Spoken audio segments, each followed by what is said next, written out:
Subscribe to our YouTube channel and press the bell icon to get the latest updates.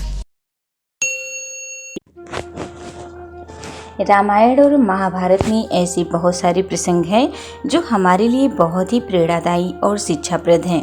लेकिन कुछ प्रसंग ऐसे भी हैं जो किसी मानक पुस्तक में ना होकर के हमारे घर के बड़ों और बुजुर्गों से सुनने को मिलता है और कर्मानुसार आगे की पीढ़ियों में बढ़ता रहा है। इसी क्रम में एक कथा आज भी मुझे याद है जो मुझे अपने पिताजी के द्वारा सुनने को मिली थी, जिसके अनुसार किसी प्रकार जटायु और राम के पिता पुत्र जैसे संबंध के बारे में बताया गया है और ये सम्मान जटायु को राजा दशरथ के प्राण बचाने के लिए मिले थे। तो आइए जानते हैं विस्तार से इस प्रसंग को। बात तब की है जब राजा दशरथ की कोई भी संतान नहीं थी और इस बात को लेकर वो और उनका साम्राज्य बहुत ही चिंतित था।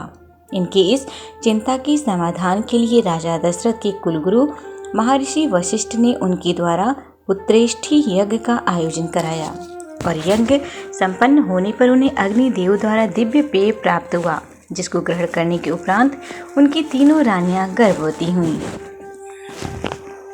इसी कालक्रम में रावण के पापों के बोझ से पृथ्वी माता विचलित हो गई और अपने उद्धार हेतु वो भगवान विष्णु के पास पहुंची। उनके उद्धार हेतु भगवान विष्णु ने अवतार लेने का निर्णय लिया और ये बात समस्त लोक में फैल गई। तत्पश्चात देवताओं ने ये बात आकाशवाणी के जरिए राजा दशरथ और उनकी रानियों को भी बताई। इतना शुभ समाचार सुनकर राजा दशरथ फूले नहीं समा रहे थे और ये समाचार सबको सुनाने के लिए व्याकुल हो गए। अंततः उन्होंने सभी को ये समाचार सुनाने का निर्णय लिया और एक एक करके सभी लोकों में जाकर वहां के वासियों को इसकी सूचना दी। भगवान विष्णु के अपने गृह में जन्म की खबर सुनने के लिए राजा दशरथ शनिदेव के पास भी पहुंचे।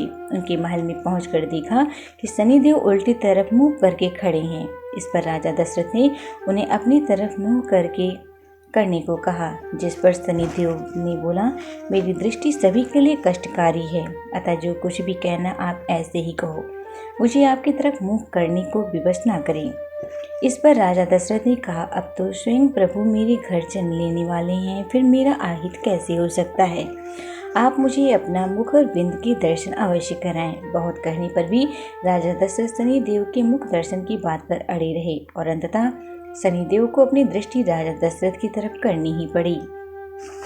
जैसे ही शनिदेव ने अपना मुख राजा दशरथ की तरफ किया, वो सीधा शनि लोक से पृथ्वी लोक की ओर गिरने लगी और उनके प्राण संकट में पड़ गए। वहीं दूसरी तरफ गिद्धराज जटायु ऊंचे आसमान में विचरण कर रहे थे और उन्होंने किसी मनुष्य को आसमान से गिरते हुए देखा और गिद्धराज जटायु आसमान में उस ओर बढ़ चले।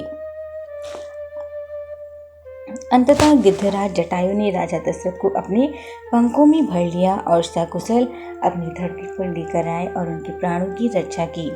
गिद्धराज जटायु की इस तत्परता और प्राण रक्षा की कला से राजा दशरथ बहुत ही प्रसन्न हुए और उन्होंने जटायु को हर्ष के साथ बोला, जिस प्रकार से आपने मेरे प्राणों की रक्षा की है और मेरा जीवन बचाकर मुझे मेरे होने वाले बच्चे का मुख देखने का सौभाग्य दिया है, मैं आपको ये सम्मान देता हूँ कि मेरी प्रथम संतान आपको पिता का दर्जा देगी।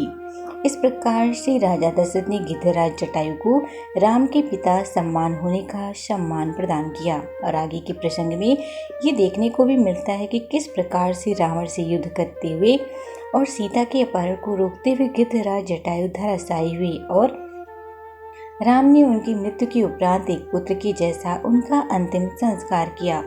उपरोक्त प्रसंग को ध्यान से सुनने के बाद ये किसी भी रूप से ऐसा नहीं प्रतीत होगा कि ये रूपांतरित कहानी है, बल्कि सीता हरण के प्रसंग में किस प्रकार रावण से लड़ते हुए गिद्धराज जटायु ने अपने प्राणों की आहुति दे दी और राम ने उनको पिता जैसा अंतिम सम्मान दिया। भले ही किसी मानक पुस्तक में इस प्रसंग को नहीं देखा जा सकता है, परंतु जिस प्रकार से ये प्रसंग अपनी तारतम्यता मूल कथा से जोड़ता है,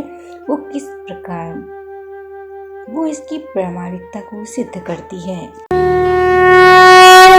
Subscribe to our YouTube channel and press the bell icon to get the latest updates.